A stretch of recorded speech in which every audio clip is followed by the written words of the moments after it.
Format for tonight, this is more for you guys as information. We're going to give everybody 3 minutes to introduce themselves. After that, we'll take questions, and we have some cards that have been filled out with questions. And here's going to be the fun part. You get a 1-minute response time for those questions, and hopefully we're going to be able to get a lot of crowd input and citizen input on those questions. Some of the questions will apply to some offices and not apply to others, and so we'll specify which ones those are. And time permitting, at the end, I will also give you a time for closing remarks, and we'll give 3 minutes for that as well. So I hope you guys are ready for the hard questions, the tough questions, right? Yes. One of them is ready for the tough questions tonight. We'll see how that goes. We're going to start over here on my left. My left, the fellow who dressed like me tonight for some reason.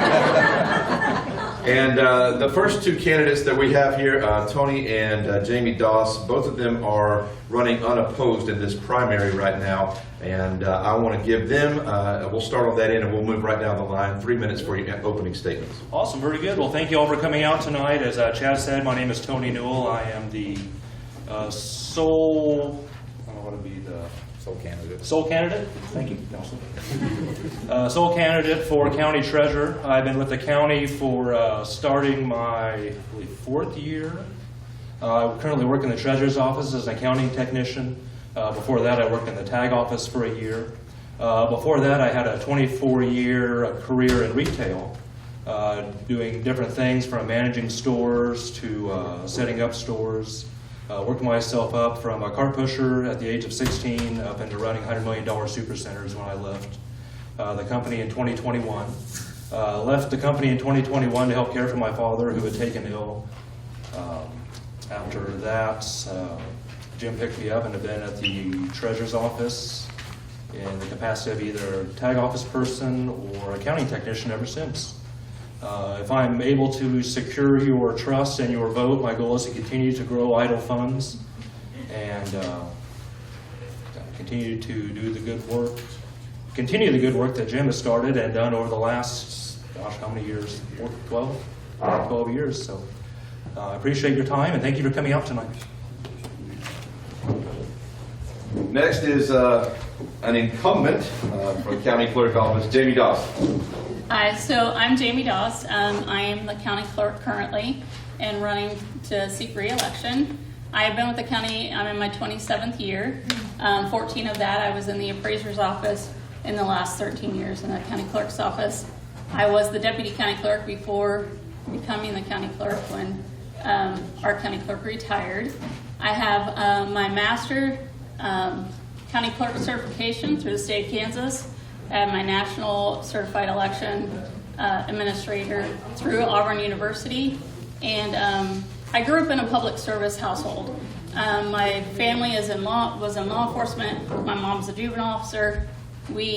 Public service is everything that I know and everything that I love to do, and I want to continue to build on what was done before me, what I've done in the last 13 years, and continue to make our office run smoothly and the elections run smoothly as they have for the last several years. So I want to thank you for being out tonight and welcome any questions. Candidate for Saline County Attorney, Mr. Richard Buck. Hello, my name is Richard Buck. I currently serve as the Ottawa County Attorney, and I've done that since March of 2018 when the county attorney at that time stepped down to pursue personal interest. I'm a 2003 graduate of Washburn Law School. I took the bar that July, passed, and been a licensed attorney for 20 years. I started out working for legal services in extreme western Kansas. We covered 21 counties out in northwest Kansas. From there, I went and did a brief year as a public defender in Reno County and decided it wasn't for me.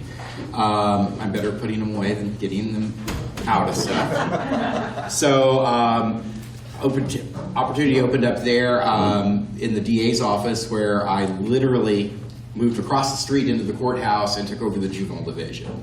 I did that for 2.5 years, and then in 2009, the juvenile position in the Saline County Attorney's office opened up, and I applied and moved to Saline and lived in Saline ever since.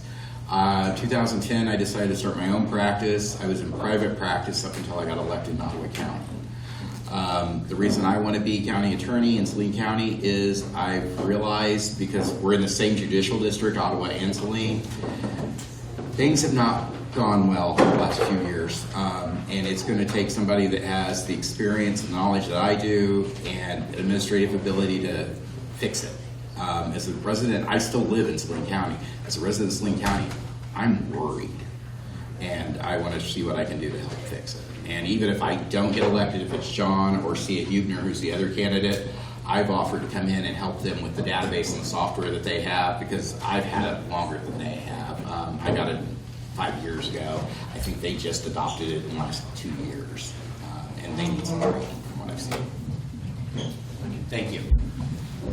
Candidate for Saline County Attorney, Mr. John Reynolds. Good evening. Thank you for being here. I've been practicing since 1988. I'm not new to the county because in 1978 I was the deputy sheriff for the Saline Sheriff's Office, and after later went to law school and been here ever since. I've been in private practice for the entire time I've been here, except for one term as a Saline County Commissioner. I'm familiar with the county. I'm familiar with the budgeting process. I'm familiar with the administration process. As a service, for 36 years, I've had to please clients in order to make a living. I know what that is and what it takes. I've been on both sides of prosecution and defense. I worked as a city prosecutor of special events through various communities. I've sat as a judge in various communities. I think that breadth of experience gives me everything to be fair and impartial and with plenty of perspective to understand the difference in all of these circumstances. And as far as technical abilities for running software, yeah, we can pick that up pretty quick. We do that in private practice every day. I don't have any particular axe to grind. This is an open seat. I'm offering myself to the county, and we'll proceed from there. I've always been active in the community. I've served on various community boards. I've coached youth baseball, softball. I think the worst summer I had was 5th grade girls soccer. But anyway, we've done it all, and we've survived to tell the story. I'm interested in doing this because I'm starting to have great-grandchildren, and this community means a lot to me. So thank you. Candidate for the Register of Deeds, Ms. Tanya Moran-Diaz. Thank you for inviting me tonight.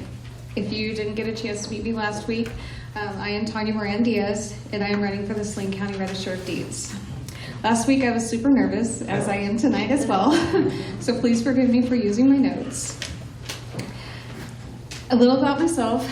My husband and I have been together for 11 years, and I was blessed with 2 boys. I have a bonus son that is almost 20 years old and a 10-year-old son. I have been with Saline County since 2017. I was hired as an intermittent position, being told that moving up in the office or going full-time was not an option anytime in the future. 8 months later, I became full-time, and after ever since I walked in the office, I wanted to grow more. I wanted to learn more, and so I started taking prior classes to continue my education. And in 2020, the deputy at that time, Jane Wilson, who is serving as my treasurer now, decided it was time for her to retire after 28 years. So it is an appointed position, and the Register offered me the appointed position, and I accepted. At that point, the Register knew that she was going to retire, so she started training me for her position. She started sending me to classes and Register of Deeds school seminars, and I went to the deputy school to get my deputy certificate. And attending these classes, I was able to receive 35 K-State credit hours. When you become a Register of Deeds, 36 coursework hours is considered gold in the Register of Deeds world. This also helped me build relationships with other Register of Deeds across Kansas. So if I have issues or I need guidance or support, I can reach out to them comfortably, having that relationship with them. I've been involved in many local events within the community and with Saline County as well. I am a current member of the Saline County Employee Engagement Team, and I previously served as a member of AMBUC's Employee Council and our county website, helping build it from our new current website, where we spent 2 years planning and designing our current website. Thank you for your time, and vote for me August 6th.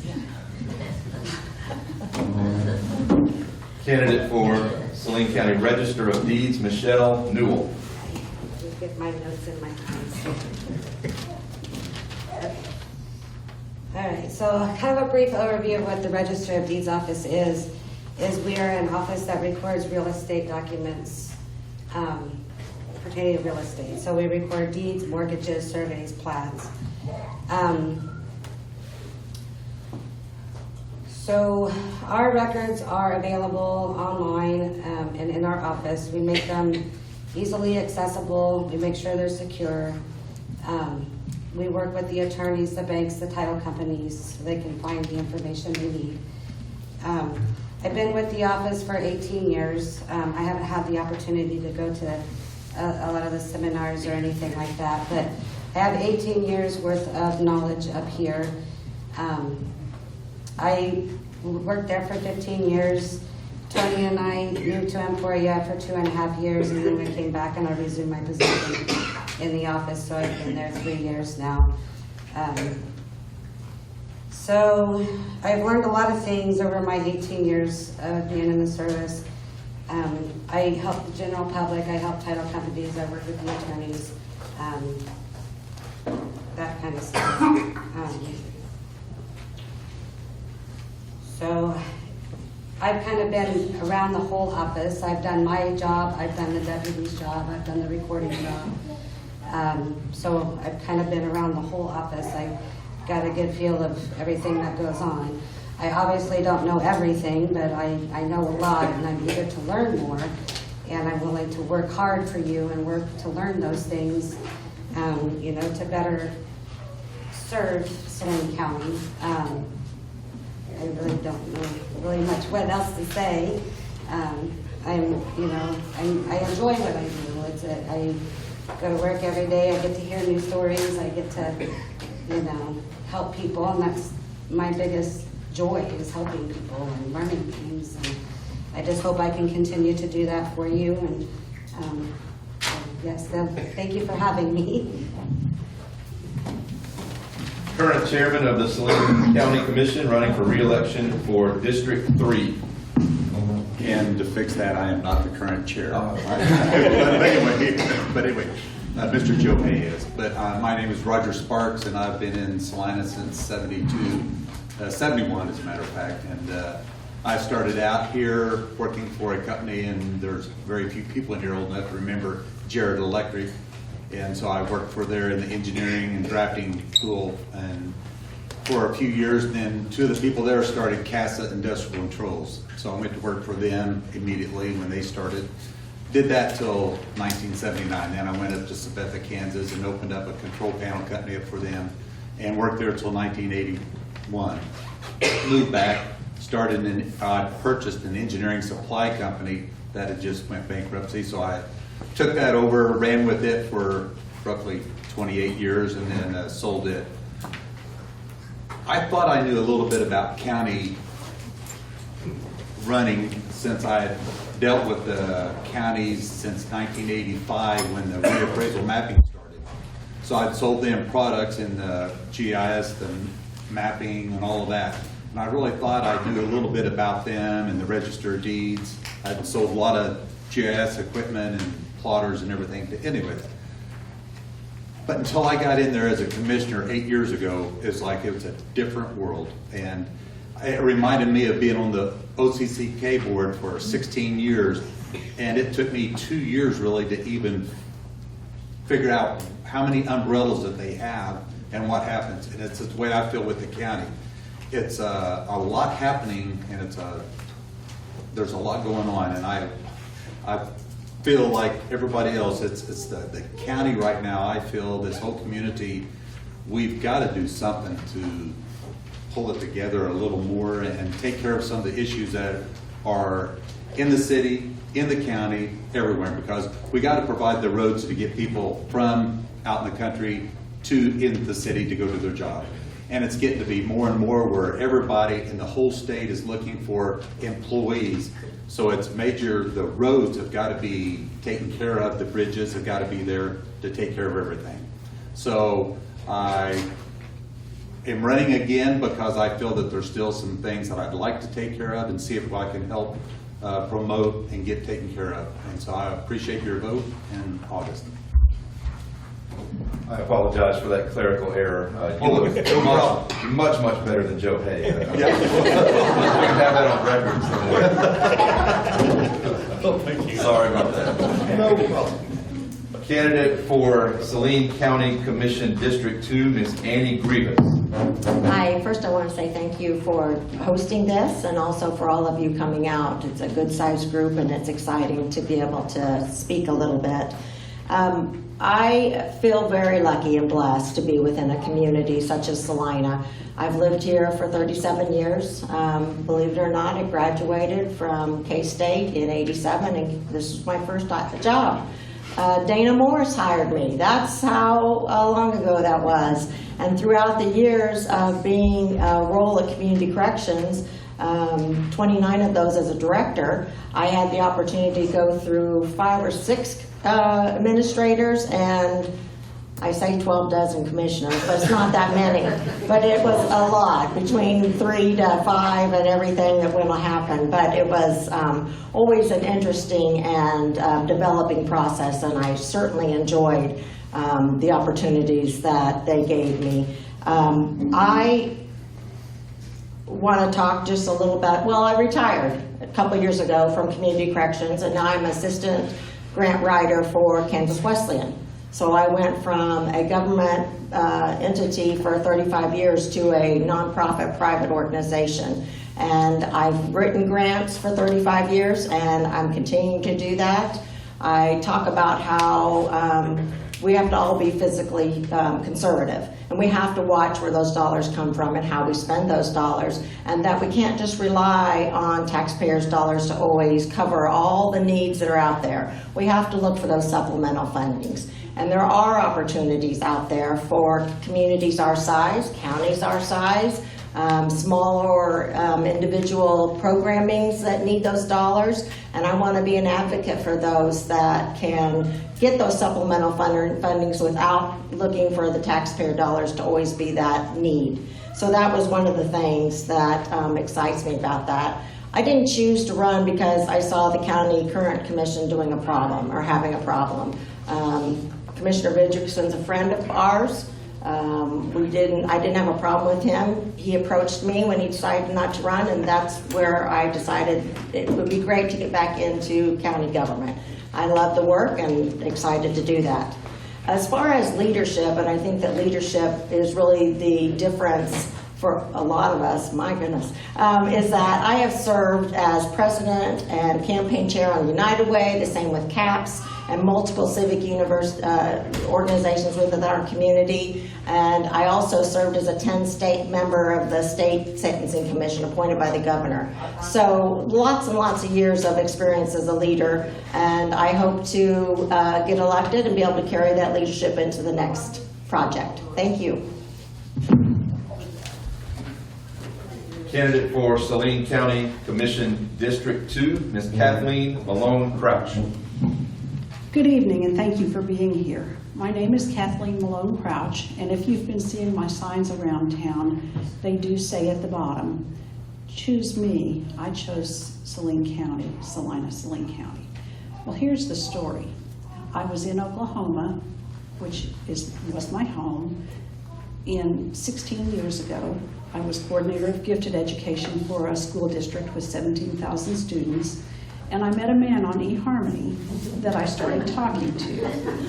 And after, about 8 months, he asked me to marry him. And I had to really think about it for a while. It took me 4 months to answer him, because I had to decide if I wanted to move and change my life and spend the rest of my life in Salina and Saline County. So it's obvious I did, because I've been here for almost 15 years. I retired from teaching at that time and intended to stay retired, but my daughter decided to go to seminary, so I went back to work for Saline County. And I went to work for the health department when we were over at the old St. John's Hospital. And I was part of the crew that helped move the health department back into the building that they're currently in. On moving day, as we were carrying furniture in with it at about 110 degrees, pipes burst overhead. There was still mold in the back hall. It's there today. There has been no luck with mitigation. So I watched changes in that building. I watched the change from the city-county health department to the county. And then my job was cut. And I went to work for another department. I went to work for emergency management over in the basement of the police department. And I dealt with the sheriff's office. I actually digitized about 40 years worth of records for the sheriff's office while I was down in emergency management.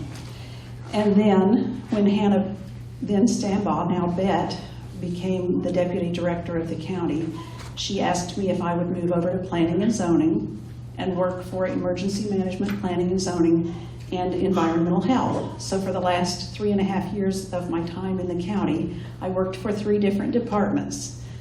But because of the job that I was doing, I had to work very closely with all of the other departments except community corrections. So I feel that I'm very qualified because of the cross connections that I made. One thing I didn't get to say that I didn't say at the beginning is that my dad was in the Army, so I moved around a lot. And I learned to meet people and become parts of community. So I've been part of this community. I'm on several boards. I've been president of New Network Ambucks. And thank you for being here. Candidate for the Kansas House of Representatives, 107th District, Mr. Gerald Johnson. Thank you. Well, thank you for everybody for coming out, and thank you, Granite Brigade. It may be better if I have this taken away from me. So hopefully everybody can hear me in the back. I usually don't need any help putting my voice out there. But my name is Gerald Johnson. I live in Cloud County, Kansas. I'm a veteran. I'm a father. I have 7 children with my wife. I work as a full-time pastor, and I also hold a full-time job. Why I'm running for office, my campaign motto says it: stand for America, stand for Kansas. A number of things had me alarmed for years at what was going on in our country, and 2 years ago I decided to run against Susan Kincannon, largely because what I stand for in my campaign is constitutional liberties. The job of the government, if you will, is to protect our liberties, to protect the liberties of the citizens. All right? And I don't think our government's been doing that. I think they've been encroaching on our liberties. So I stand for states' rights. I stand for rights of the individual. And the individual has the most right in this country. So I want to take a stand for that, and I intend to do so. 4 basic things that, well, four ways I divide what I stand for is sanctity of life. So I stand for life, liberty, pursuit of happiness, and common sense. And within pursuit of happiness, the founding fathers put property ownership, property. We have property rights. So there's a lot that ties into that. Now, my opponent, if you would look her up, she's quick to tell you she's a 6th-generation Kansan. Now, I can't say that. I cannot say that. And I don't want to stand on my forefathers and what they accomplished. But what I say is we stand on what our forefathers accomplished, and we have a lot to be accountable for and be thankful for. Now, I started out on a farm in western Missouri. I enlisted for the Army in late 2001. I got out in 2015 at Fort Riley. I had completed 2 tours in Afghanistan, 28 months there, 12 months in Iraq, in Iraqi freedom, and then 3 years as a drill sergeant. So I got out at Fort Riley. I felt called to be a pastor at the time to preach, and I still do, but I wanted to attend Manhattan Christian College, so when I got out, I stayed in Kansas, completed a degree in biblical leadership, and after that, I got married, moved out to Cloud County, and here we are today. But with my education, I also have a lot of credits from Army War College and leadership, counterinsurgency, as well as strategic planning. And my time is up. Thank you. That flag is what I stand for. That's what it boils down to. All right. We need to preserve that, all the liberties we were given. Thank you. I have a statement from Dawn Wolf. Is Dawn here tonight? She's still on the Senate floor. Still on the floor, and I received the message that she was thinking she was unable to be here tonight, so I wanted to read this from her. Ms. Wolf is running for the 107th District in the Kansas State House as well. And I'm just going to read this word for word. It says, I would like to introduce myself. I am Dawn Wolf, running for the 107th District in the Kansas House. I am not able to attend tonight as I am in Topeka with Senator Elaine Bowers as her guest for the special session. Now, a little bit about myself. I am a native Kansan, and my family homesteaded in this area, so it is very much a part of who I am and is ingrained in my beliefs. I've been married to my husband, Tim, for 43 years. We have 4 children, 3 of whom live in the district, plus 9 wonderful grandchildren. I am currently serving my 6th year as a county commissioner in Ottawa County and have governmental experience to guide me as I seek this new office. I have been in education for 20 years. Children are the backbone of our future, and I have not taken this responsibility lightly. I am, and always have been, a Republican. I previously served as a supervising judge of elections in my area for many years. Election integrity is paramount to keeping our democracy free and of the people. As a land and a homeowner, I believe in property rights for those that work hard to pay for and own property. Previously serving on the Ottawa County Planning and Zoning Board to protect those rights. I am pro-family, pro-life, and advocate for local control for our safety and security, with each community having their own needs that often can but should not be legislated at the state level. I cannot conclude without saying that I am also pro-ag. And in this area, we depend on the farmers to keep our economy strong and our food supplies safe. I will fight for Kansans and work to control our taxes so that families can thrive in our state. I would love to be your voice in Topeka as the 107th District Representative in the great state of Kansas. Thank you, Dawn Wolf. By the way, we're supposed to be getting questions filled out on cards. If you have not filled one of those out, you can get a card from the back. The ladies back there, find anybody in a black t-shirt with Granny Brigade on it, and they'll give you a card. And if you'll fill those out, we'll get those questions up here. While you're getting all of those filled out, I'll introduce a question or two to our panel. And the first one, we got the microphone way down here. Wonderful. We'll start on this end. How's that sound? You've had a long break since last time you talked. I know this is going to be a little bit different for the incumbents that are up here, but what is one major objective for you running for your position, and what would you change about the current position? Well, life. I would protect life in Kansas, and that in every way, all the freedoms that goes with life, protecting life, the life of the unborn, protecting children from harm in schools, protecting a person's individual rights. Approach to them. Thank you. Ms. Crouch, same question. I believe that microphone is off if you want to turn it back on.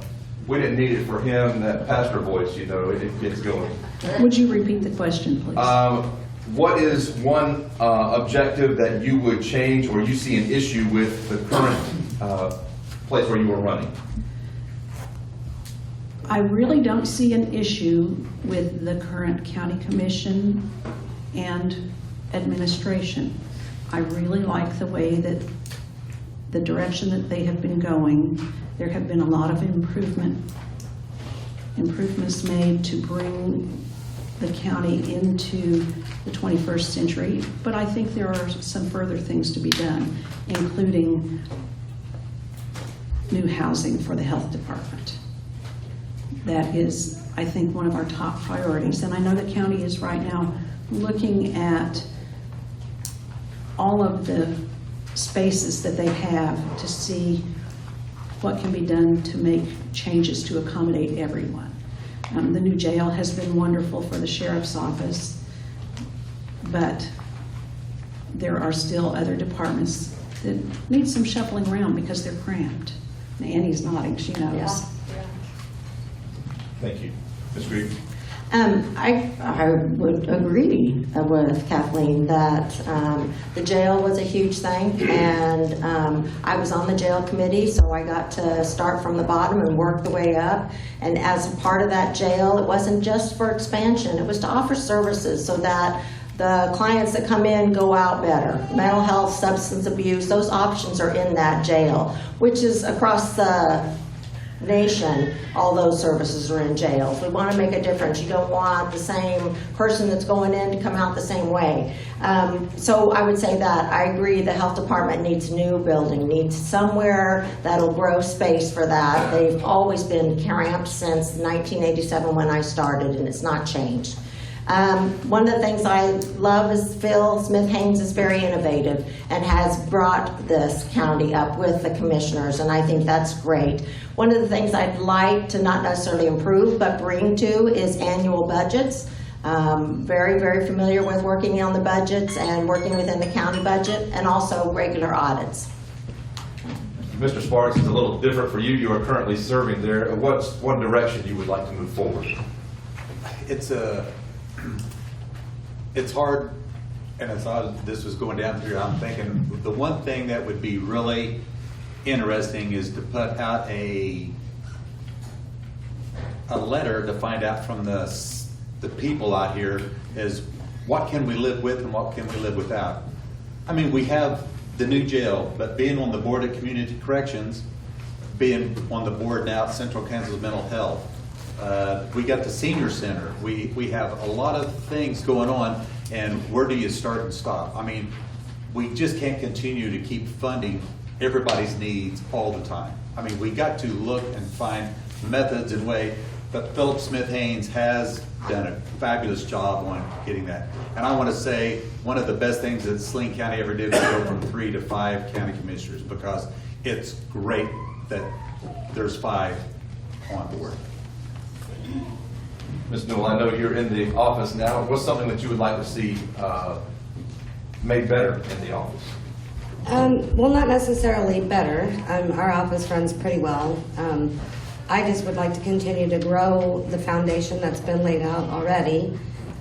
Finding ways to, I guess, be more efficient would be one thing that we could work on. We're pretty efficient, so it's going to take a little bit to figure out how to do all that. But we don't really have any issues. I mean, we're bound by statutes, a lot of it. So we don't have a lot of wiggle room as what we can and can't do. But just to continue to learn and grow, and that's about all I can do, and I'll work hard and continue to do that. Thank you. Same question, Ms. Stevens. Being the current deputy, I get to do payroll and timesheets, and our system is CIC. It's not something that our office can change because it's a countywide thing, but if they could change our payroll and how we manage that, that'd be great. Thank you. In the 36 years, I've been involved with all kinds of prosecutors. Throughout the late 80s and early 90s, we had prosecutors that would overcharge. They failed to do case assessment, and they just went hammer and tong and lost a lot. That frankly was good for me because I was winning a lot of cases on defense. Then in the 2000s, we tended to level out, and in the last 4 years, I think we've slacked off where they're not hardly doing anything as far as prosecuting cases. I think the issue needs to be consistent, needs to be fair, and it needs to be impartial. And that's what I did for me. To echo what John has said, the last 4 years, I get to see the other side of what's going on up in Ottawa County, what's happening down here. There is an issue. For instance, there was a defendant recently I had charged with a felony. I look at his Saline County cases, and they're only misdemeanors, and that's simply because the prosecutors assigned didn't look at his record. It was really clear he should have been felony matters. I don't know what has happened since Ms. Mitchell retired 4 years ago, but in the last 4 years, that office has really suffered. And that's one of the things I'd like to improve. The relationships between law enforcement agencies and the county attorney's office have been damaged, and whoever gets that office is going to have to work to rebuild that and rebuild the morale of these office staff. Ms. Doss, I know this is tough for you. You are currently in the position, but is there something you would like to improve upon in your office? To me, that's one of the things that I take huge pride in, is there's always room for improvement in whatever we do. It doesn't matter if it's on the clerk side, because we deal with budgets, tax rolls, and things like that, or if it's on the side of the election. There is always, obviously, new legislation, new security things that we need to always build on. So that is something that I've done since I took over back in 2017. So I will continue to build those. I think I would love to be able to see more funding for us to be able to do more public outreach, because everything that we have right now is just to fund the statutory requirements. So I would like to do more public education and outreach to get that out there. But I have a tremendous crew in my office. I have wonderful election workers who work for me, and so thankful for that every year, and continue to build on the things that I've started. So. This past week, I was able to receive my Level 1 certification from the Kansas County Treasurers Association. One of the things our association has been advocating for the last 10 years, a lot more in the last 7, the tag office hasn't received a raise in what they are able to collect to manage operations in over 17 years. When you look back at your own expenses over the last 4 years, and you look at how are we continuing to do that on those same dollars, the tag office is doing that off of 17 years ago's dollars. So our organization, our association has been focused, and I plan to continue to do the work of advocating for the tag office to getting those fees in line without raising those fees for the customer, but reallocating those dollars that the state already has in place to run the daily operations in the tag office and to become more efficient for the taxpayer.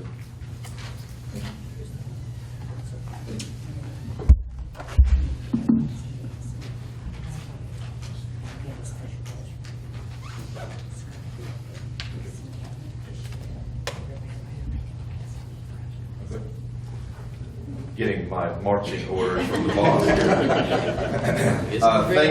Thank you for those of you who have filled out questions, and please continue to do so. We'll continue to work through these as best we can. The next question is for those running for county attorney. There's been a headline that came across in the last couple of days. A governor in East Coast State issued a pardon for 175,000 offenders, low-level offenders, the majority of them being marijuana possession. Could you give your opinion on this decision that came forth? We'll start with Mr. Buck. The governor was in Maryland, by the way.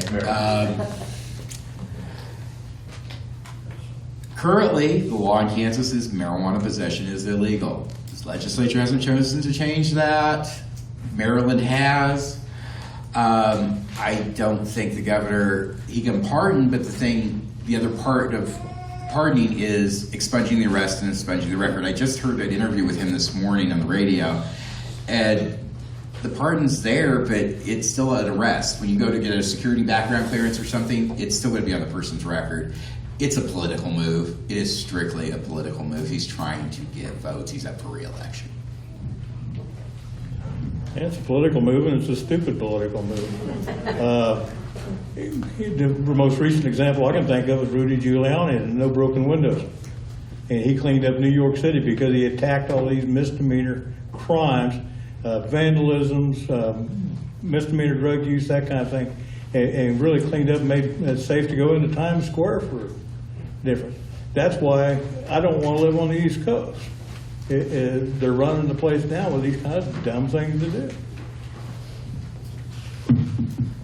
All right, this is a question for the county commission candidates. So we don't get microphones there. And we started going this way last time. We'll start with Mr. Sparks and move that way. This question says, Saline County citizens approved construction of a new jail. What social justice initiatives would you like to see undertaken at this new state-of-the-art building? Mr. Sparks. Well, first, I want to thank the Granny Brigade because, and a lot of other people I see here that did help get this proposal done and off the ground. And the new jail is a state-of-the-art. Sometimes I look at it and think it's too much. It's too high-tech. The thing about it is being on the board at Central Kansas Mental Health, where they do have psychological help out there for people. And that's one of the biggest things I think the whole community is aware of now, that it's a social thing that we have going on, that we're trying to help with the drug abuse, everything that builds into that. The new jail has all of the area to take care of those needs. It's an excellent question, and I referenced it some from my experience being on the jail committee from the beginning all the way through. Substance abuse, mental health services are a must, and they're designed to be in there. I don't know if they fully employed those people to be in there yet, but I do know that one of the Arbor Grants community corrections we wrote prior to my leaving was to do a street responder. So a master's level, doctor level social worker rides along with PD or responds to PD to address mental illness in the street to try to avoid bringing them into the jail. So that is one thing that's going on with law enforcement, partnering with mental health prior to going to the jail. The other thing is job readiness. Teaching them to care for themselves, the hygiene and all those things that they didn't come in with that experience and they didn't get it while they were growing up. Cognitive behavior classes, those are must to teach us to react, that there is always going to be a consequence to your action no matter what you do. So those are things, social justice, that show that the success of the offender will be higher once released. I'm not sure I can add anything to the things that these two said, other than I can say that I was fortunate to tour the jail before it was open with the employees as a newly retired employee, and I was very impressed with the facilities that were made for the people who would come in to help, the mental health facilitators, and the accommodations being made for visitations that would make it safer for everyone, and so forth. So yes, there is always something to look forward to doing, but at this point, I think we're on the right track. This next question is for Mr. Johnson. This question says, would you support removing Social Security payments from state income tax? Yes, state Social Security should not be taxed. I think fixed income, people that are on fixed income that need it, we shouldn't be taxing that. If anything, we need to look at how to help people right now. I'm all about getting rid of unnecessary spending, but if you look at how much medicine as well as medical care has skyrocketed, we got to figure out what we can do to get the prices down on things for people that need that. And I don't, as far as the tax bill that was passed today, it's supposed to be signed by the governor, I think that did not do enough. That did not do enough, and it was largely politically influenced. And I think she did that to hurt Republicans seeking re-election and to take them off the campaign trail. I was glad to see taxes get cut some, but it should have been so much better. Thank you. Again, I'm reading questions from the audience here, so it looks like there are many for some offices and very few for Register of Deeds. So you guys.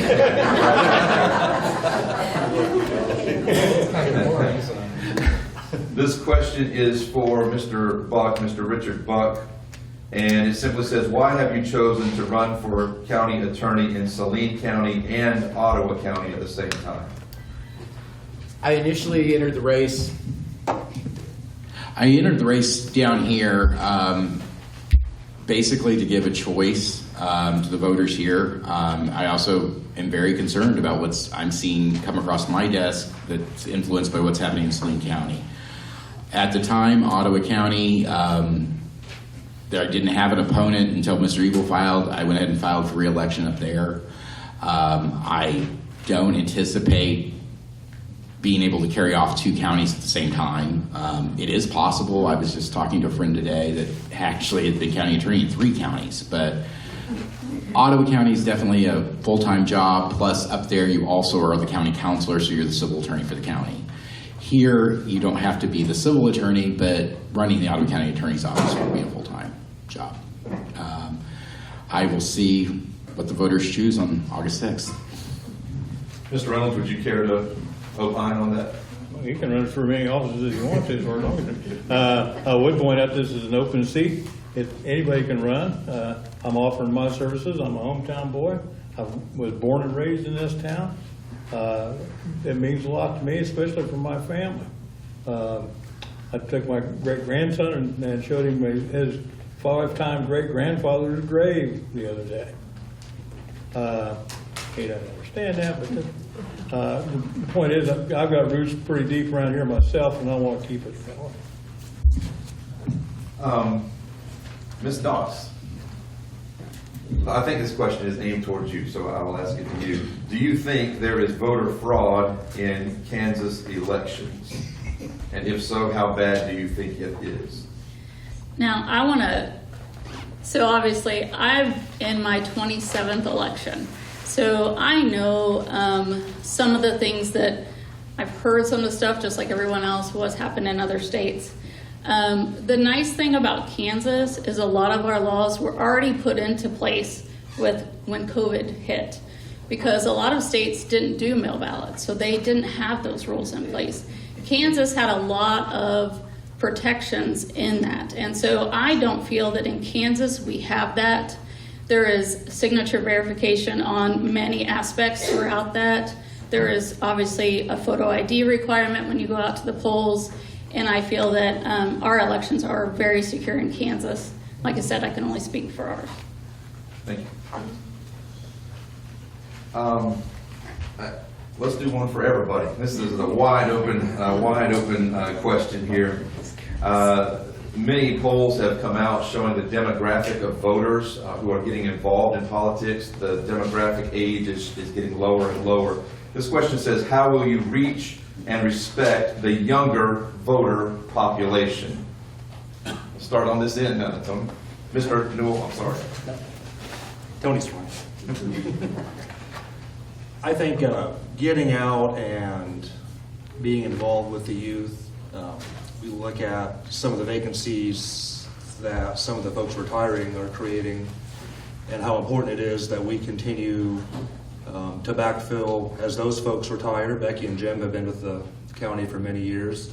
All 3 candidates to replace either of them are really new to the political scene, relatively younger than the other 2. So I think it's important that we embrace that as we continue to elect new officials. But I also think it's important that as newly elected leaders in the county that we embrace that and do everything we can to get those younger folks involved. Obviously, that's kind of my job most of the time. So I have worked, gone into schools and spoke with students. I go out to many schools and register 18-year-olds to vote. I've worked with many teachers to get election workers to come out, students to work at our polls.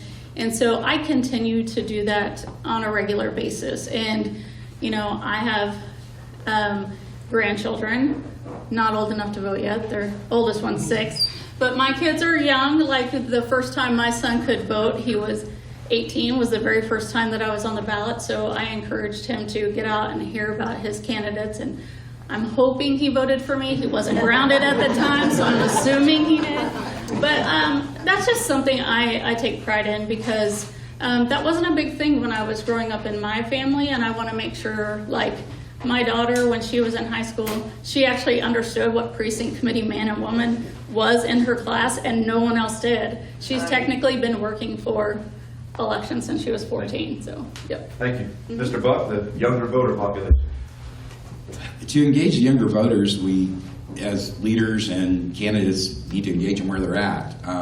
You know, Facebook, Twitter. I, in Ottawa County, have worked with both superintendents of schools. One of the things I'm very excited that we were able to implement this year through a cooperative interlocal agreement is we are finally getting a school resource officer in place in Ottawa County.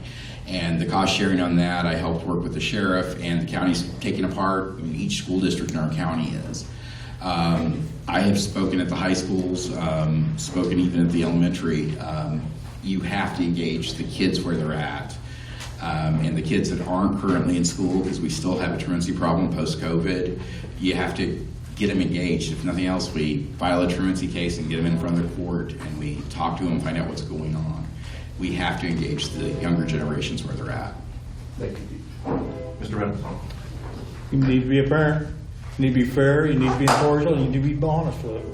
When they ask you a question, you give them a straight answer. If their question is, how do I get by with it, you just let them have it. I've been speaking with junior high kids on up for the last 36 years, and those very issues.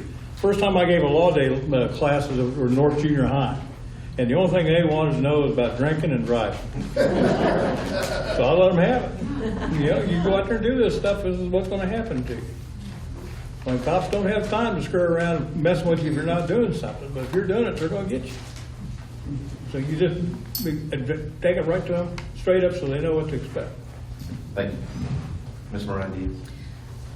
Social media, that's a big one for kids, trying to get their attention. But also, as I said, I have a 10-year-old son, and they've heard my husband and I talking, him and his friends have heard us talking about this, me preparing for this. And they've asked questions, so we inform them as much as we could and how important it is to vote, because in the end, it's important. Jamie does at the election, you know, they have kids can vote on animals and stuff, and that's a great way to start them too. Thank you. Ms. Newell. Yep. Yeah, you just have to start them young. When you're a parent, you just kind of teach your children what it means to have a right to vote.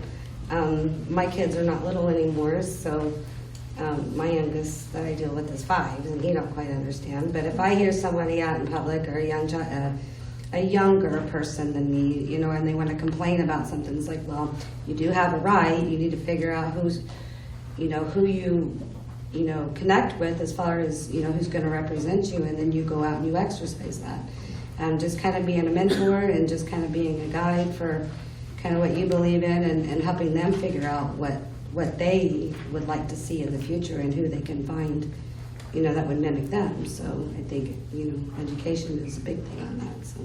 Thank you. Mr. Sparks, engaging the younger voters. Well, being one of those. No, it'd be one of those things where it's, I can really relate to when my daughter was in 4-H, you know, and sitting there and helping her learn how to vote and how to run a meeting and all of that. It was one of those things where I really didn't even know what it was about until I was helping her read it and all that. And after being a commissioner, that's what I remember, you know, that there. But engaging with that younger demographics as a county commissioner is kind of like one of those things where, as a parent, yes, as a county commissioner, you can teach and learn, but it's like we're dealing more with the demographics of older people. Thank you. Thanks. I'd say go where they are, be where they are, be available to them. I had the lucky, beautiful event with several young voters over the weekend and really got to talk about my ideas and the platforms and got respective responses back for them. Some I agreed with, some I didn't, but I was honest with them and they were honest with me and I appreciated that. I agree, social media. I have a very active political page. And when you look at the people that are responding that I know, they're very young. They're just out of high school and into that, starting to vote. So I think it is social media, but it's also being available to them and go where they are. Thank you. Ms. Malone. As a former Girl Scout leader, Boy Scout leader, Sunday school teacher, you name it, I've probably done it. I think meeting the kids where they are, whatever needs they are, and certainly social media incorporates into it. If you talk to them all the time, they're going to talk to you about politics. If you don't talk to them, they're not going to talk to you. You just have to know to be there. Thank you. Mr. Johnson. Thank you. A lot of good answers here tonight. But yes, engaging the younger generation, we got to go to where they're at. Social media, yes. My family is a 4-H family. I'm already around a lot because we go to a lot of fairs. But the bottom line, I'm going to earn the respect of the younger voters and younger generation by engaging the issues that have been hurting them. And set them back. I will not be politically correct. I will tell the truth with love. COVID-19 lockdowns were nonsense. Our leadership never let that happen. That's stepped over our individual rights and liberties and didn't follow the science. What's happening with human trafficking in our state, I will speak to that. That's definitely something most of the younger generation does care about. Our state is a sanctuary state for human trafficking right now, as well as what we call the abortion industry. And a lot of the younger generation cares about that more so than my generation did. Thank you. Thank you. And hold on to that microphone, Mr. Johnson. We live in a very sports-centered area here where we are. Can Kansas taxpayers afford the tax incentives given to the Chiefs and Royals to incentivize them to move across the border to Kansas? No, that is the last thing we should be concerned about. All right, the Chiefs are everybody's team on whether it's Nebraska, Missouri, Kansas, a lot of fans in Arkansas and everywhere else. They are where they're at. We don't need to bring them here. Beyond that, I think we need to push back against sports gambling and some other things that have been made legal. I don't know, the worst thing that ever happened to the Big 12, Big 8, Big 12, was when they split up Missouri and Kansas, or those rivalries, K-State, Missouri, Kansas. That was horrible. That lacked backbone, and I think we need to tell them about it. No, I think we can grow tax revenue without doing that, and the taxpayers should not have to pick that up. I've never agreed with that. All right. Thank you. Let's move back to the county attorneys. You guys seem to be popular tonight. We'll see how popular you are in August. That was not part of the question. This question is about artificial intelligence in court, with proceedings, with rulings. Are you in favor of artificial intelligence with rulings? And if so, explain. If not, why not? I think it's a dangerous track right now. They don't have enough controls on artificial intelligence to keep things from working seamlessly. We've had lawyers being disbarred because they're using AI to write briefs and submit things to the court that give fictitious case sites. These things, because you have no control of what the AI is going to pick up. And until they can figure that part out, I'm not in favor of it, because it's not going to replace the human mind. Thank you. Mr. Butler. I find it frightening. Thomson Reuters, which is Westlaw, it's a research database that a lot of attorneys subscribe to. You pull your cases down because to buy the books and afford a library is very expensive. Today I got an email from them pushing what they call co-counsel, which is AI. They're pushing it out to government offices, trying to get us to sign up, and no. AI, you need the brain. There's a reason we go to school for the years we do the work that we put in to become lawyers. You need to. I mean, I had the experience today of an attorney and defense attorney and myself were entering a plea in front of a judge, and we had to explain to him how the law changed. AI wouldn't be able to do that. I don't think AI, if you fed the factors in, would be able to write something intelligent that the judge would understand. So, no AI. Thank you. Thank you. Let's change it up a little bit. This question will be by a raise of hand. How do I find that? Yeah, you only have 1 minute to raise your hand. Are you if you are in favor of defunding the police, would you raise your hand? Let's put it this way. If you are against defunding the police, would you raise your hand? Was that easy enough? That saved 10 minutes right there. Let's go back to the county commissioners. And I believe I started with, who started last time? You started last time. Would you like to start this time, Mr. Malone Crouch? And please just call me Kathleen. Kathleen, I'm not allowed to do that. I got in trouble with Tony down there. Mr. Newell. County commissioner candidates, would you support a county-wide ban of restricted use pesticides, including Roundup, atrazine, and 2,4-D? And that may have meant herbicides on there. I would endorse it because one of the jobs that I did for 8 of the 10 years I worked for the county was track harmful chemicals that are stored in Saline County, and it's very alarming. So I saw the statistics, and I don't think there's anything else I can say that would say more than that. Thank you. Ms. Reed. What I can say is I believe what the science tells us about those products. I cannot say if I would or would not support a ban yet until I learn more and hear from others across the county and for what those uses are exactly used. I mean, I do my own yard, but I don't go into fields, so I would be interested. But I certainly believe in the science and understand what those products do, and so I'm interested in learning more. Thank you. Mr. Clark. Well, I've actually lived in the county for 47 years, so I have actually worked with Roundup, 2,4-D, all those products for many years. So I would step back and say I could not support a ban on that at all because our weed department sells it, a lot of it. And because the first time that you would ban it, then the people out there would start, the farmers, you'd have bindweed, you'd have all of these things that the state says that they are against the law to even have on your property, and some of these chemicals is what takes care of that. So you have to allow it.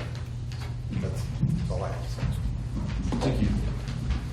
Let's go back to the county attorney candidates. I told you were popular. There's been much talk about recidivism and repeat incarceration in Saline County. I'm trying to word this correctly. The current county attorney seems to have a slap on the wrist policy. Where would you differ from his policy? Or how would you differ from his policy? I believe Mr. Buck answered first last time. I'll allow Mr. Reynolds to answer first this time. Well, I think there's accountability, period. Again, the Rudy Giuliani thing, you crack down on the little stuff and prevent the bigger stuff.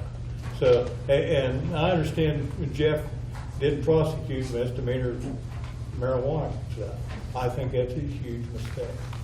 I think because that's a gateway to everything else. I think you just stay right on it. Is that microphone on?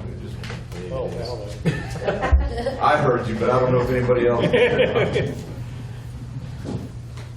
That answer is The current county attorney, yes, my understanding is when he ran on not filing on trace cases, what we call residue.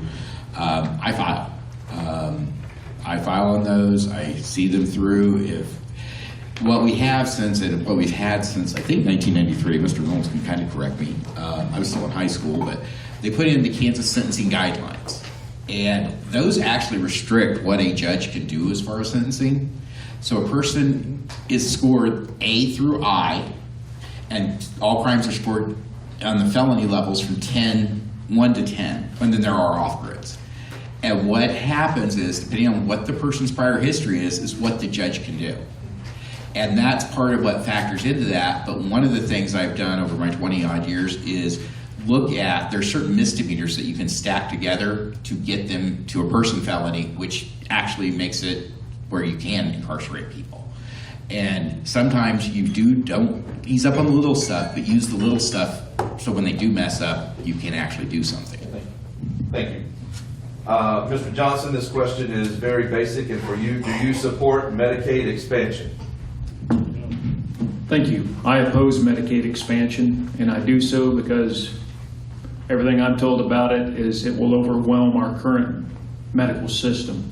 All right, every doctor, small town practice I've talked to that I have respect for, they say it's going to crash it because just like when Obamacare, what it did for our medical care system, it overwhelmed it. It overwhelmed it, as well as insurance skyrocketed. It'll be likely the same effect, but much greater. And those that need care the most, they will not be able to get the care because it'll be going to, more than likely, illegal aliens. It'll be going to fund things that are not medical care. And on top of that, it takes people out of the workforce, able-bodied people out of the workforce. If you put in a claim for Medicaid, Medicare, they will automatically give that to you until the claim has been investigated. Thank you. Thank you. This is, I believe this question is aimed at all of the candidates tonight, so we'll start here with Mr. Newell on my left. And again, 1 minute for this answer. What is your moral compass in life? Moral compass in life. Think God and country above all else, and integrity. Thank you. I don't know how you build on that, because I'm the same, and like I said, my entire family is in law enforcement on one way or another, and so that was just embedded in me. So yeah, I can see where God, country, and doing the right thing by the public and by our constituents and our voters, and making sure that, you know, I get their trust and I earn their trust in what I do. So. Thank you. I believe God, country, and family, and in the Constitution. And as county attorney, that's what I would follow. Thank you. In the Holy Bible and the United States Constitution, that's all you need. I feel terrible for echoing, but God, family. I could say ditto, but yes, God first, to do the right thing every time. Okay. Ditto, ditto, ditto. It is one of those things, and respect. I think you need respect for others, you respect for yourself, you respect for everything that's God provided us. So I think respect is a major player in the situation. I like that Roger added that in. I think that God, family, country are for all of us probably in this room. I think they're critical. I also think it's important that we care about our citizens in our community and that we provide safe environments and services for them. And I would say that for anywhere, but certainly Saline County needs those people that do respect and do care. I agree with all of them, but I will add that I am the one that has to live with myself and be comfortable with decisions that I make. So I want to sleep at night, so I try to do the right thing. Thank you. God's word I believe that shapes our morals, and our morals shape our character. Character, George Washington said, is the number one quality you need to look at for leadership. It's more important than experience. But those things. Now, if we want to fix our country, we need morals to be turned back to where they started at long ago. We need a moral revolution in our country. And I think the implications are spiritual. I respect everybody's faith, but everybody's got to make a choice. And our liberties, religious liberty given to us in the First Amendment, that's the reason we have that. People got to choose for themselves. And the principles our country was built on, that's what made us what we are. We need to get back to that and make sure the government's standing up for these things. Thank you. Hold on to that microphone. Sir. I'm not sure how this will play into every office, but I think it's an important question, so I'm going to ask it just as it is written. What is your opinion on abortion? I'm absolutely opposed to abortion. And with that, as I said, my opponent, she made the claim she did, she's a long-time Kansas native. Well, you look at our country and our state. Our state was founded as a free state, and yet currently Kansas is a sanctuary for the death of the unborn as well as human trafficking. Those two things. Now, I'm a free stater. I'm a free stater like those who founded this state. And if you look at our Declaration of Independence, one of the number one grievances was the king's slavery he was pushing on the colonies. All right, I stand against those things. I will stand for those rights, those liberties that made us great. Thank you. We'll go right down the line, Ms. Crouch. As a teacher, I saw small children who were severely abused. I heard parents say, I beat him and I beat him and I beat him, and it doesn't do any good. It's things like that that made me become pro-choice, because I think that if people had a choice not to produce a child in bad circumstances, we might have a lot less of the abuse going on. Ms. Rivas? I'm going to echo Kathleen's comments. I watched community corrections, adults come in that were on probation that had 8, 9 kids, and would bring them all in. Some of them clothed, some of them not, some of them starving, some of them not. We would have to find places for them and house them. Our foster care system is busting at the seams. We're not taking care of that adequately. Our adult and children department services is not being taken care of adequately. And so I think that we have to have choice in women health care so that those children don't suffer like they are, because she's right, they do suffer terribly. And within our community alone, we have a large population. Thank you. Mr. Spark? I'll reiterate to that is like the pro-choice is, I think everybody has a choice to either get there or not. And I just want to say, I'll leave it there. Thank you. Ms. Newell? Well, in a perfect world, we wouldn't have to have an option. But I am pro-choice. I do believe women should have a choice in that decision. Thank you. Ms. Morandia? It's a tough question, because listening to them, I mean, everybody deserves a choice, but so do those babies.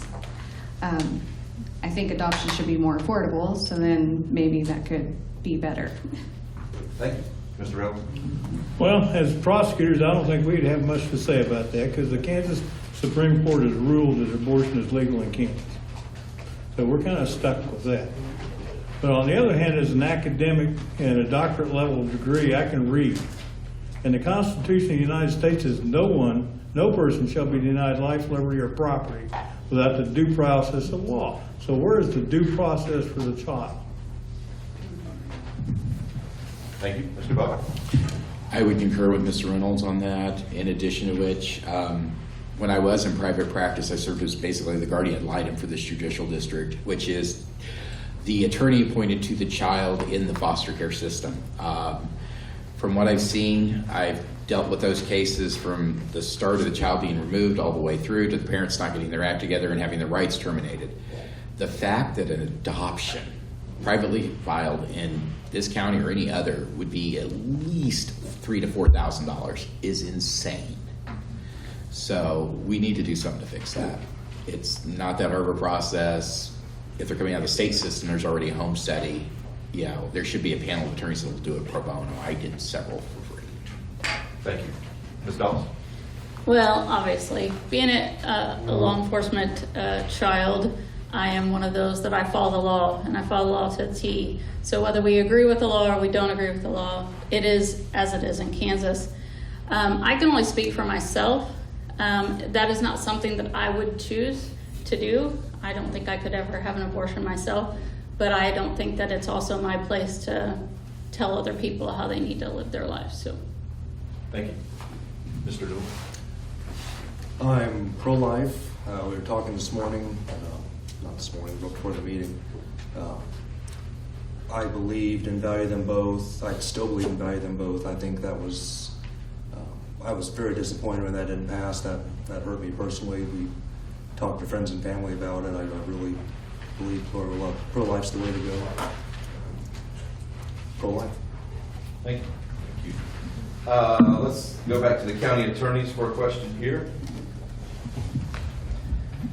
With all of the publicity around the trials of Donald Trump, how will you keep politics out of the courtroom? Mr. Buck, jump on that. Well, first of all, I am a bit of a nerd. I pulled the jury instructions. I think he has a chance on appeal. I'll just say that. Yeah, small one. There's a big problem with that case. You have to. I mean, the county attorney's office, if you look at there are special ethical rules for prosecutors, and they state that we are ministers of justice. You know, it doesn't matter whether you are Democrat, Republican, Independent, or left wing. It doesn't matter.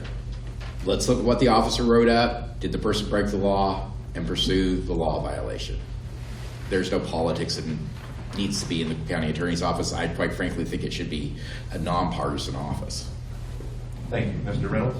Yeah, criminal law is elemental. Every crime is made up of certain elements, and you must prove those individual elements, 4, 5, 6, 7, whatever they might be, for that individual crime. So you either got the facts for that or you don't.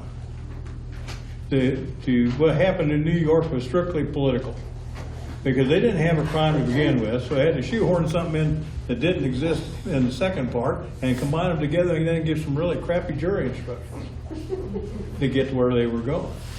Yeah, I agree. I don't think it has much chance on appeal. Well, let's build on that, Carlos. And this may even be a part 2 to that question.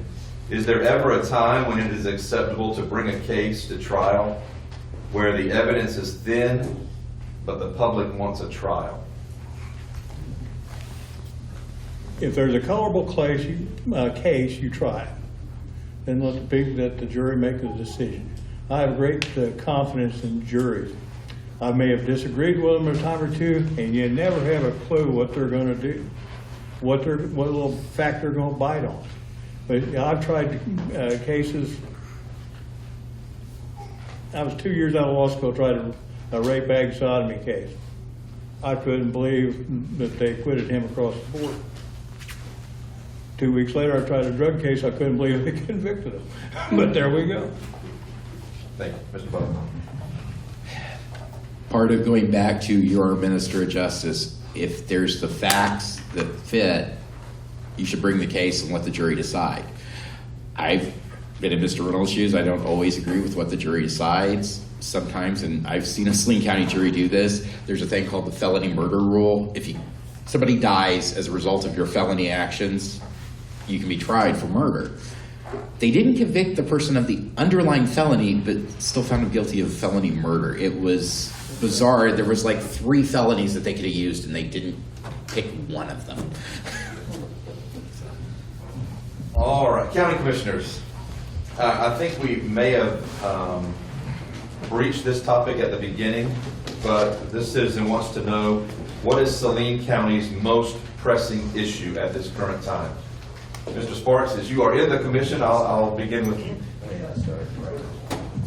Right now, it's the budget. I mean, I'm just going to say, our budget is, it's going to be hard to work with this year.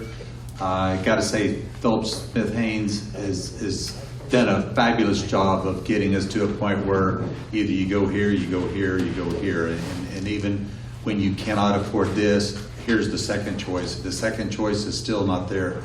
So one of the biggest issues that we have is that where do you cut and where do you not?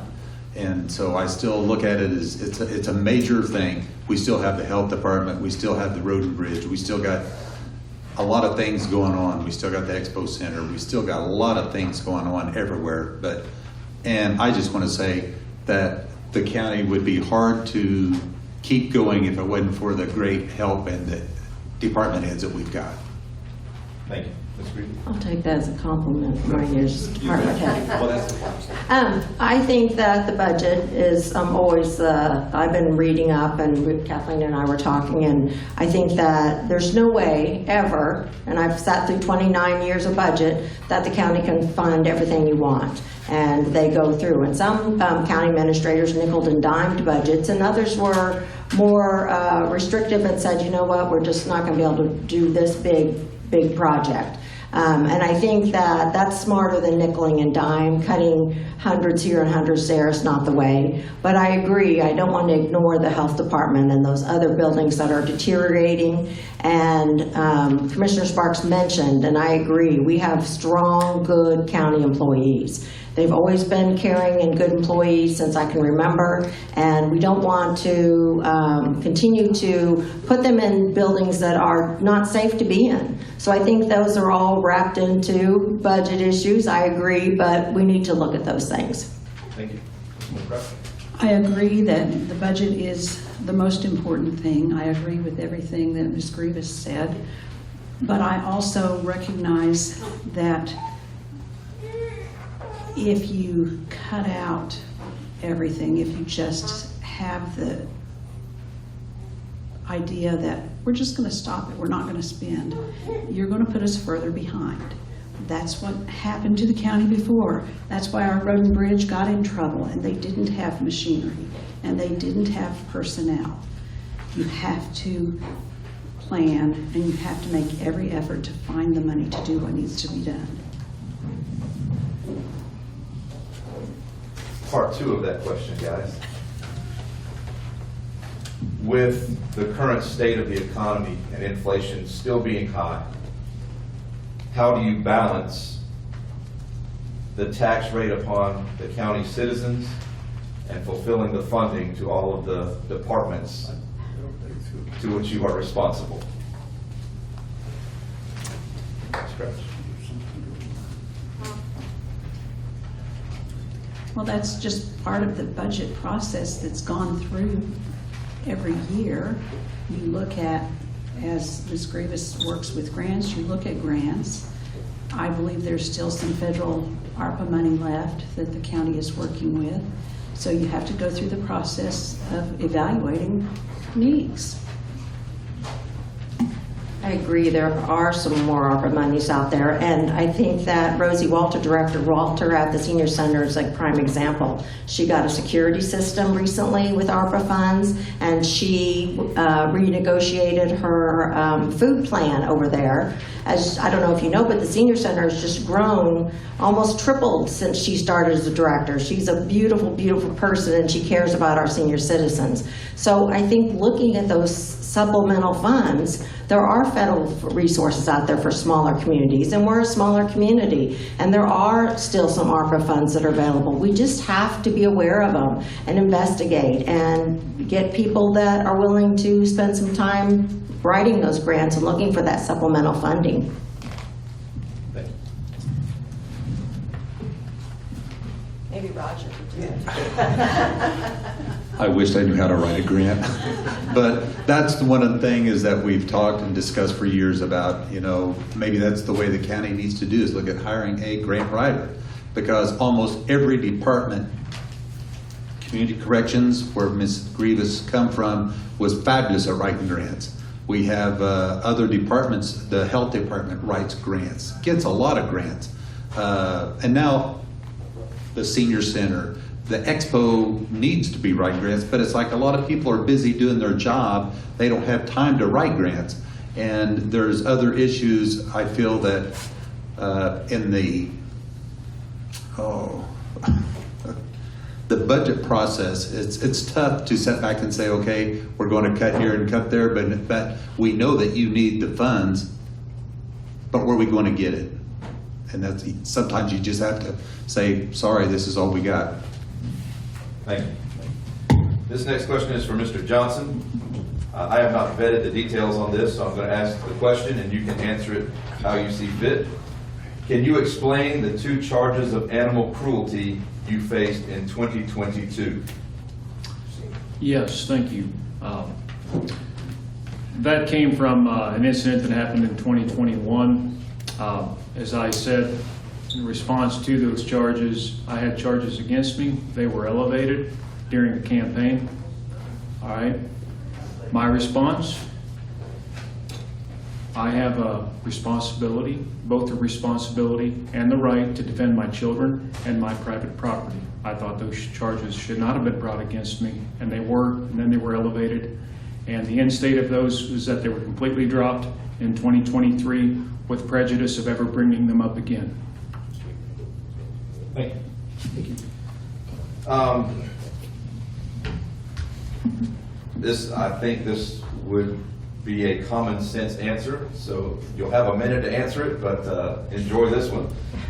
If elected, will you support your oath, respect and follow the U.S. Constitution and the Bill of Rights, believing the country is a constitutional republic? And we'll start here on this end. I do believe our nation is a constitutional republic, and I will stand by my oath that I swore when I became a soldier. I've never rescinded that oath, and we need leaders that do such as that. That's part of the problem we have. Now, as far as our elected leaders, some of them talk about reaching across the aisle. I've heard that all my life. Far too often, they leap over the aisle to get to the other side. I will stand on principles and the principles that made this nation what it is. Thank you. Thank you. Ms. Crouch. I have a one-word answer, absolutely. Thank you. I'll use the same word, absolutely. No, don't use it. You're on. Yes. I made the oath 8 years ago as a county commissioner being sworn in, and we have state statutes. We have a whole lot of other things that go along with the Constitution. And yes, I try and do my best. Thank you. Yes. Absolutely. Yep. Yes, absolutely. Absolutely, and everything I do is statutory, so everything is in law as it is, and I was sworn in 27 years ago and continued to be so. Yes. Could have been one of those raise your hand questions. Once again to the county commissioners, and then following this question, I believe it's about time for closing statements. So we'll give this last question to the county commissioners. There is much development taking place down South Ohio around Schilling. Would you be in favor of continuing the pavement on Schilling Road in between the 2 new developments, or turning that over to the city to pave that road? That's already been. Excuse me, I want to turn that on. That has already been determined between the city and the county as which, when it has city property, when the city annexes it on both sides of a county road, it's almost required by the city to take it over. And so there's certain things going on right now with that road that it's like, I think it's upon somebody else's department to make those decisions. But it's going to have to be done. And whether And the other question and the other problem that we have is just like some other things going around in the county with the roads right now, where you have the heavy truck traffic, that these roads weren't designed for way back in those days. These roads, whether they pull out on Ohio from the sand pit now when they come out, some of these roads we do have truck traffic. In Ohio, to Waterwell, out to the city landfill, those are roads that were built for the heavy truck traffic. Thank you. I'm gonna trust Roger. Please don't write that down, anybody. That when he says that it's already in the works and that sounds like those are the city's responsibilities, that the city will do them. I know from my experience of sitting in plenty of commission meetings that there was lots of discussions, who's responsible, county or city, and lots of committee closed-door meetings that we weren't privy to, that whose responsibility is it. So a government doesn't always work in the most clear, concise way. We know that, right?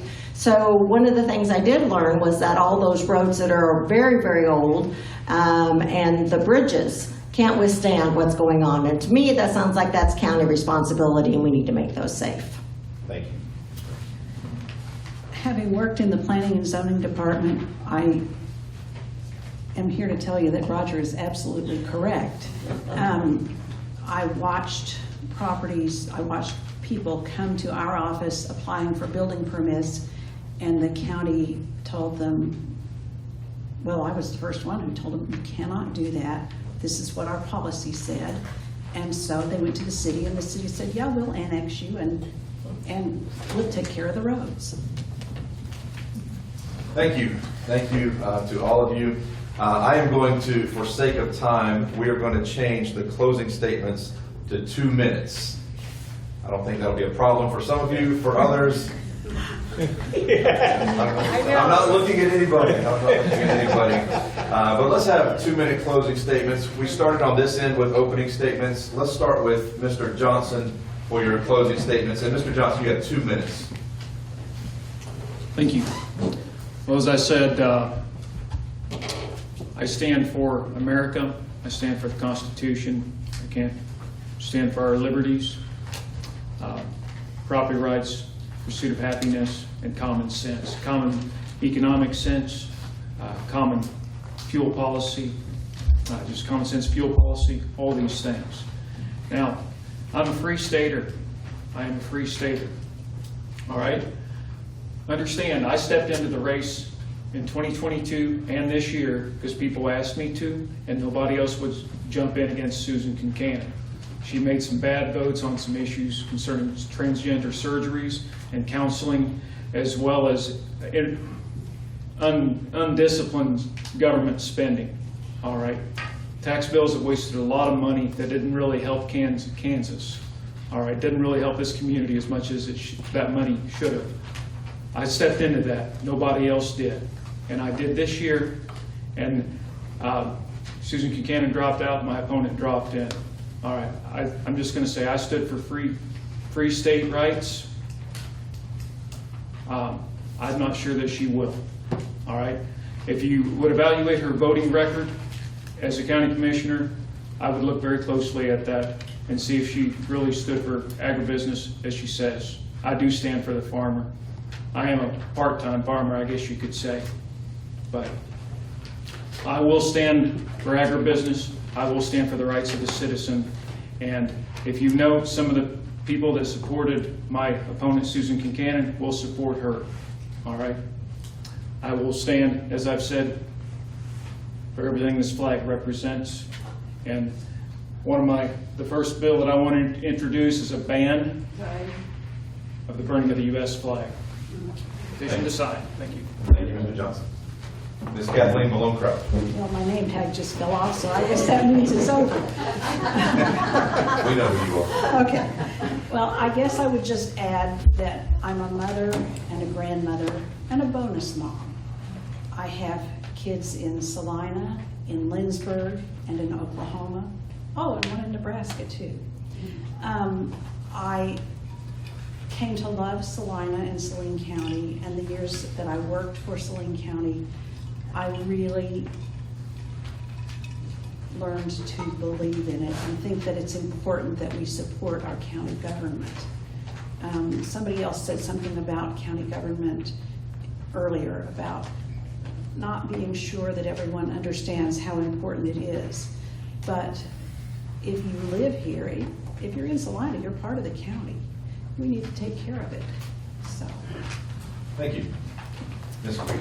I agree. I've lived here 37 years. I met my husband, Bill. We raised 2 great kids, and we've been active in the community the whole time. We remain active, and we'll continue to do that. I think that it's important. We've had a lot of good discussion about budget and things that the county can continue to work on.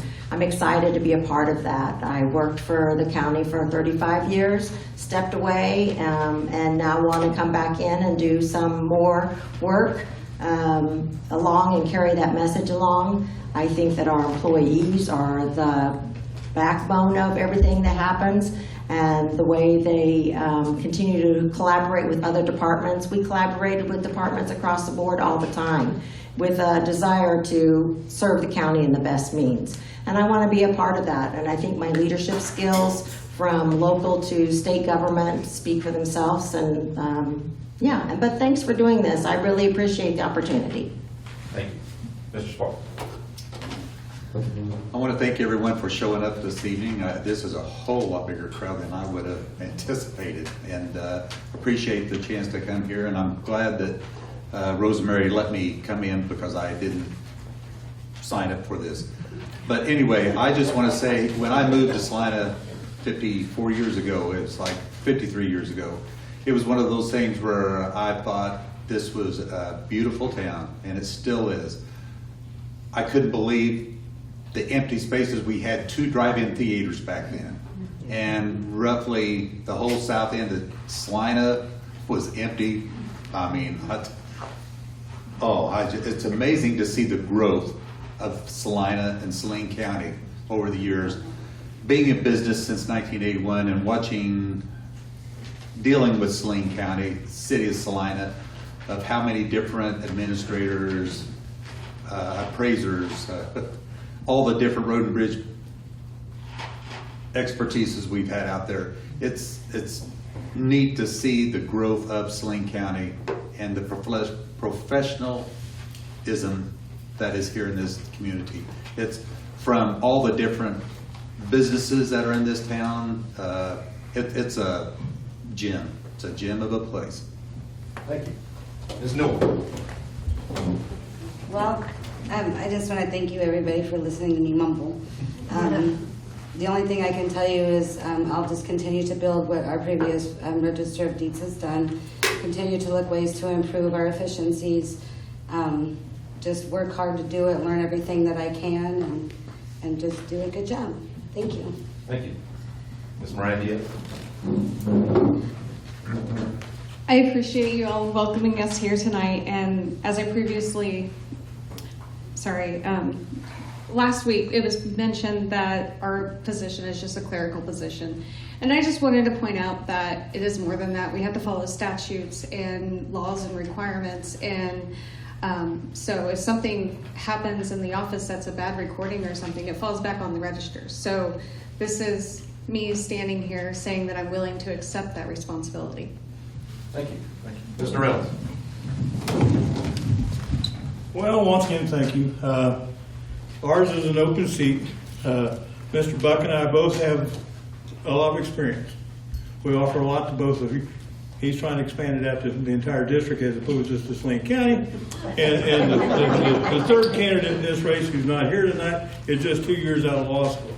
So I think that's the choice that the voters get to make.